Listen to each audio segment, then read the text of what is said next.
एक शहर, ऊंची दीवारें, लाखों की फौज, एक लकड़ी का घोड़ा और इतिहास का सबसे खतरनाक धोखा। एक ऐसा धोखा जिसने एक हंसते खेलते साम्राज्य को राख के ढेर में बदल दिया। दोस्तों, ट्रॉय का युद्ध खत्म होता है और इसी के साथ शुरू होती है एक नई कहानी, एक नया सफर।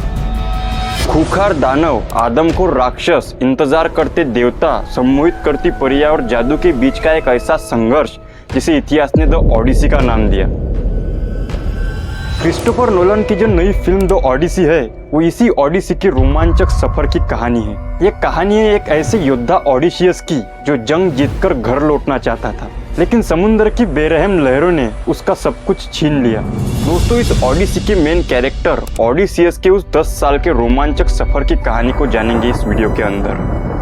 तो दोस्तों, इस वीडियो के आखिर तक बने रहिए, क्योंकि इस कहानी में ऐसे उतार चढ़ाव आएंगे और अंत में आपको एक ऐसा झटका मिलेगा जो सबका दिमाग हिला कर रख देगा।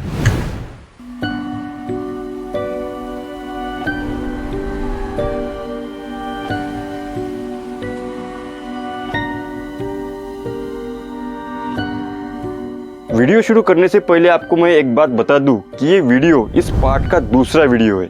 ट्रॉय क्या था, कौन सा युद्ध हुआ, ये सब मैंने अपने इस वीडियो में एक्सप्लेन कर दिया है। अब युद्ध खत्म हो चुका था, ट्रॉय जल रहा था और उसके तट पर करीब 12 बड़े जहाज खड़े थे। 600 जाबाज योद्धा जो 10 सालों से सिर्फ मौत और खून देख रहे थे, आज उनकी आंखों में एक अलग सी चमक थी। सबके लिए ये सफर महज कुछ हफ्तों का होने वाला था। छोटा सा राज्य इथाका सबका इंतजार कर रहा था। अपने घर इथाका लौटने की चमक आंखों में लिए ओडिशियस ने अपने जाबाजों को हुक्म दिया कि जहाजों के लंगर उठाओ। जहाज आगे बढ़ते हैं और यहीं से शुरू होती है द ओडिसी। दोस्तों, ओडिशियस अपने जहाज के अगले हिस्से पर खड़ा था। पीछे जलता हुआ ट्रॉय छोटा होता जा रहा था और सामने था नीला शांत समंदर। सबको लगा कि हमने दुनिया जीत ली है, लेकिन हकीकत में एक ऐसे डेथ ट्रैप में दाखिल हो रहे थे जहां से वापसी की कोई गुंजाइश ही नहीं थी। जैसे ही ट्रॉय की मीनार आंखों के सामने से ओझल हो गई, वो शांत सा दिखने वाला समंदर काला पड़ने लगा। हवाओं ने अपना रुख बदला और वो लहरें जो अभी तक जहाज़ों को झुला रही थी, अचानक से उन्हें निगलने के लिए ऊपर उठने लगी। अगले कुछ घंटों में जो होने वाला था, उसने ओडिशियस के उस जीत वाले गुरूर को पूरी तरह मिट्टी में मिला दिया। दिन बीतते हैं, जहाज आगे बढ़ते हैं, फिर कोहरे की घनी चादर को चीरते हुए सामने एक जमीन दिखाई देती है, इस्मारोस। ये इस्मारोस दोस्तों सिकोन्स लोगों का शहर था। ओडिसियस के योद्धाओं के लिए जो 10 साल से भूख और जंग से तप रहे थे, ये आइलैंड किसी जन्नत जैसा लगा। जीत के नशे में चूर इन लोगों को लगा कि हम ट्रॉय को राख कर सकते हैं, तो एक छोटा सा शहर क्या चीज है।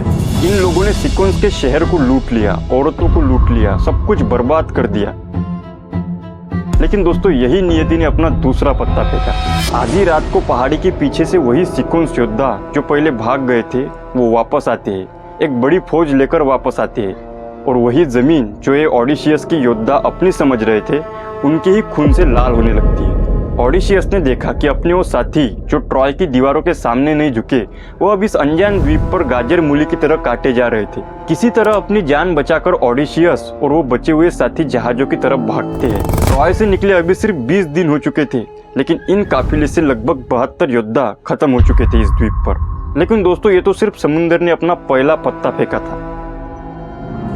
जहाज आगे बढ़ते, हवा धीरे धीरे भारी होती जा रही थी। कई घंटों तक सिर्फ पानी था और बीच बीच में टूटती दूर की गूंज। दिन ढलते जाते हैं, रसद खत्म होने लगी थी। फिर से कोहरे ने आकार लेना शुरू कर दिया। पहले धुंध और फिर धीरे धीरे उसी कोहरे में से एक और टापू उभरता है। अब दोस्तों, ओडिशियस के पास यहाँ 2 रास्ते थे, या तो समंदर की लहरों पर भूख से मर जाए या फिर इस अनजान टापू पर अपनी किस्मत आजमाए। ओडिशियस की अपनी वही पुरानी क्यूरियोसिटी और रसद की तलाश उसे उस अनजान द्वीप की ओर खींच लाई।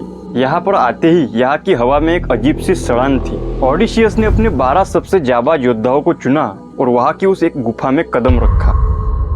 अंदर अजीब सा सन्नाटा था, सिर्फ कई दूर भारी सांसों की आवाज आ रही थी। फिर उन्हें महसूस हुआ कि जमीन हल्की हल्की कांप रही है, जैसे कोई बहुत बड़ी चीज धीरे धीरे उनकी तरफ आ रही हो। गुफा के अंदर हर चीज दोस्तों इंसानों के आकार से कई गुना बड़ी थी।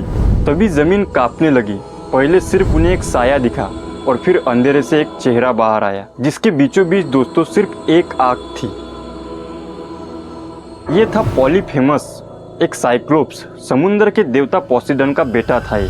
दोस्तों यहाँ से जो एक कहानी है वो अब रियल वर्ल्ड से एक फैंटेसी की ओर मुड़ती है। उस साइक्लोप्स ने एक पत्थर उठाया और गुफा का दरवाजा बंद कर दिया। ओडिशियस और उसके साथी अब उस गुफा के अंदर जिंदा कैद हो चुके थे। अचानक उस दानव ने अपने हाथ बढ़ाए और ओडिशियस के 2 साथियों को उठाया और उन्हें कच्चा चबाने लगा। ओडिशियस अपनी आंखों के सामने अपने साथियों को खत्म होते हुए देख रहा था। उस रात दोस्तों ओडिशियस को समझ आ गया कि यहाँ ताकत नहीं बल्कि चालाकी काम आएगी। अगली शाम उसने दानव को शराब पिलाई और जब वो गहरी नींद में डूब गया, ओडिशियस ने जलती हुई नुकीली लकड़ी उसके आंख में घोंप दी। अब दोस्तों इस दानव को, इस राक्षस को, इस जादू को हम आगे डिकोड करेंगे। अब ओडिशियस अपने साथियों को लेकर किसी तरह उस गुफा से बाहर निकल कर आता है, लेकिन भागते वक्त ओडिशियस ने एक बहुत बड़ी गलती कर दी। उसने अपना असली नाम उस दर्द से तिलमिलाते साइक्लोप्स को बता दिया। अब साइक्लोप्स ने अपने पिता समुद्र के देवता पोसीडन से गुहार लगाई और कहा कि ओडिशियस को अब कभी घर मत पहुंचने देना। अब यही से दोस्तों ये सफर अब एक शाप में बदल गया।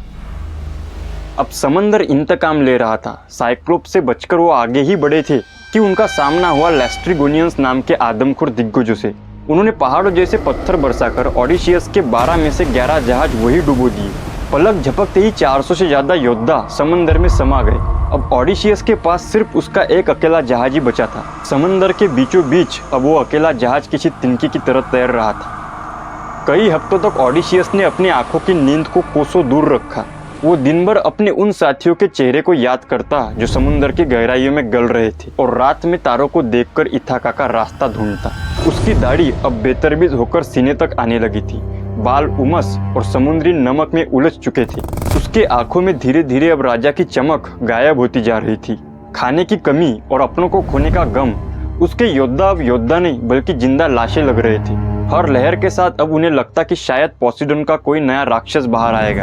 ये सफर नहीं था दोस्तों, ये ओडिशियस के सब्र की परीक्षा थी। 3 महीने बीत चुके थे दोस्तों।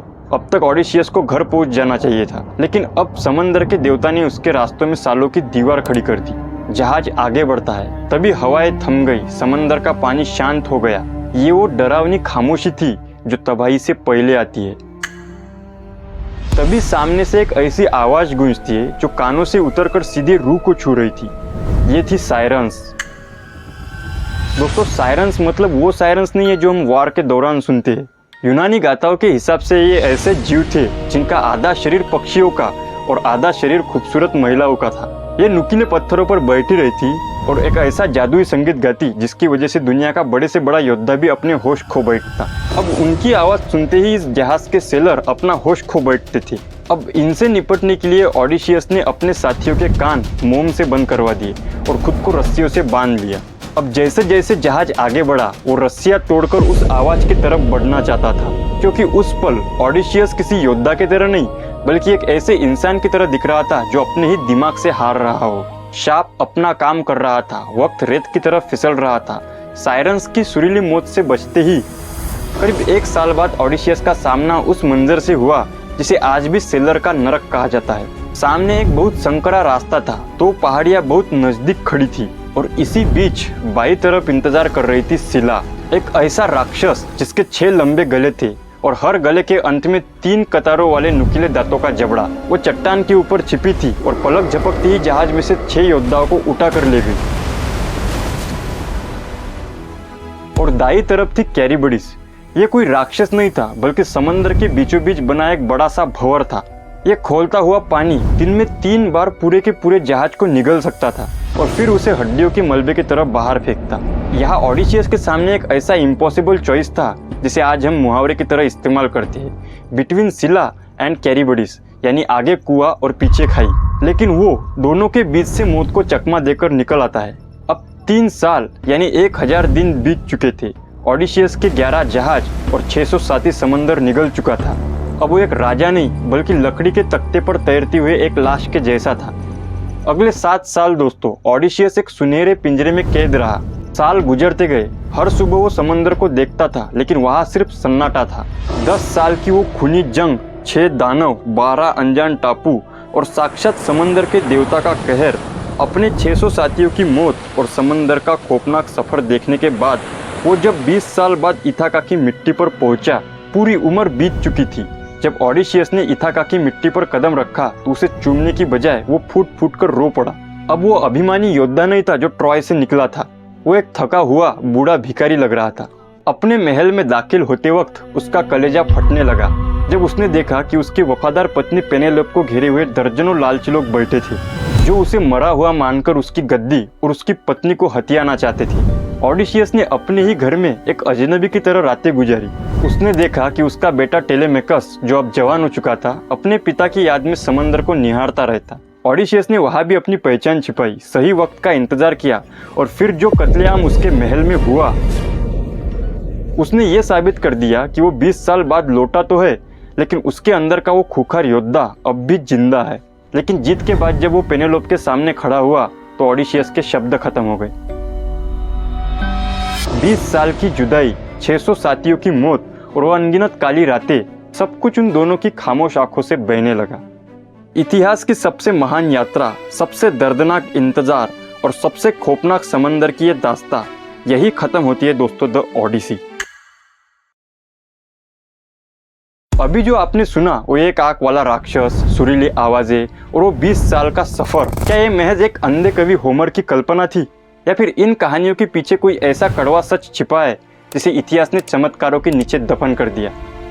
अब शुरू होता है दोस्तों इस वीडियो का सबसे सीरियस और दिमाग घुमा देने वाला हिस्सा, द डिकोडिंग। यहाँ हम होमर की कविताओं को अलग रखेंगे और बात करेंगे सबूतों की, विज्ञान की और आर्कियोलॉजी की। क्या यह सब सच था या महज एक कहानी? इसे 3 थ्योरीज के साथ समझते हैं। दोस्तों, पहली थ्योरी एक सवाल पैदा करती है, क्या ट्रॉय का शहर वाकई में मौजूद था? देखिए, सदियों तक इस कहानी को दुनिया ने एक मिथ माना, लेकिन 1870 में एक जर्मन एक्सप्लोरर हेनरिक श्लीमेन ने तुर्की के हिसारिक पहाड़ी पर खुदाई शुरू की और उसे जो वहां मिला दोस्तों, उसने इतिहास बदल दिया। वहां एक नहीं बल्कि 9 शहर दबे हुए थे, एक के ऊपर एक बने हुए थे। इसे ट्रॉय 7 नाम दिया गया। यहाँ मिली जली हुई दीवारें, हड्डियों के ढेर और ब्रॉन्ज के तीर इस बात की गवाही दे रही थी कि यहाँ 1180 ईसा पूर्व के आसपास कोई भयानक युद्ध हुआ था। यानी ट्रॉय का शहर और यहाँ हुई जंग कोई कल्पना नहीं बल्कि एक ऐतिहासिक हकीकत थी। दूसरी थ्योरी का दूसरा सवाल दोस्तों, क्या ट्रोजन हॉर्स सच में एक घोड़ा था? विज्ञान कहता है कि उस दौर में लकड़ी का इतना बड़ा घोड़ा बनाना किसी भी इंजीनियरिंग के हिसाब से लगभग नामुमकिन था। असल में घोड़ा समुद्र के देवता पोसिडन का प्रतीक था, जो भूकंप के भी देवता थे। भूवैज्ञानिकों को ट्रॉय की खुदाई में बहुत बड़ी बड़ी दरारें मिली है। मुमकिन है कि भीषण भूकंप ने यहाँ ट्रॉय की दीवारें गिरा दी हो और यूनानियों ने इस प्राकृतिक आपदा को देवताओं का उपहार यानी पोसिडन का घोड़ा कहकर कहानियों में अमर कर दिया हो। अगर आप ट्रॉय के बारे में और ट्रोजन हॉर्स के बारे में कुछ नहीं जानते, क्या था ट्रोजन वॉर्स, कुछ आपको पता नहीं, तो आप इस वीडियो के पहले पार्ट यानी इस वीडियो को देखिए। तीसरी थ्योरी दोस्तों, ओडिशियस का सफर और ये इन राक्षसों का क्या मैटर है? ओडिशियस के 10 साल के सफर में मिलने वाले राक्षस शायद उसके मानसिक तनाव और उस समय के सेलर की अज्ञानता के मेटाफर्स थे। उदाहरण के लिए एक आंख वाला राक्षस, वो अपना साइक्लोप्स, शायद उस समय के लोगों का भ्रम था। वैज्ञानिकों का मानना है जब प्राचीन यूनानियों को वहाँ हाथियों के फॉसिल्स मिले होंगे तो हाथियों के खोपड़ी के बीच मौजूद सूंड के छेद को उन्होंने एक आंख समझ लिया होगा।